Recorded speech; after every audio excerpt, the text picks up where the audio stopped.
Search करें अवामी news. मुल्क भर की ताज़ा तरीन खबरों से बाखबर रहने के लिए सब्सक्राइब करें हमारे चैनल को और बेल आइकन ज़रूर दबाएं।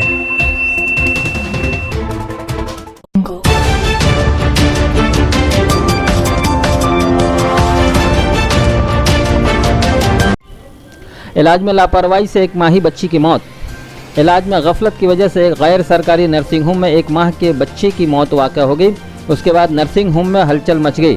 नर्सिंग होम में एक माह की बच्ची माहिरा रहमान को शाम के वक्त उसके वालिद मसूदुर रहमान ने एक डॉक्टर के मशवरे पर उसे नर्सिंग होम में दाखिल कराया। बताया जाता है कि बच्चे की पैदाइश के बाद उसके पैर में टीका दिया गया था। वही टीका पक कर मसला पैदा हो गया, इसलिए उसे नर्सिंग होम में दाखिल किया गया, जहां डॉक्टरों ने उसके पैर का ऑपरेशन करके ज़ख्म से मवाद निकाल दिया। उसके वालिद का कहना है कि बच्ची बिल्कुल सेहतमंद थी। रात को 10 बजे खुद उसकी मां ने उसे दूध भी पिलाई थी। उसके बाद बच्ची की मां को उसके पास रहने की इजाज़त नर्सिंग होम इंतज़ामिया ने दे दी। उसके बाद घर के सभी लोग घर वापस आ गए, लेकिन देर रात को मसूदुर रहमान को फ़ोन करके बताया गया कि बच्ची की मौत हो गई है।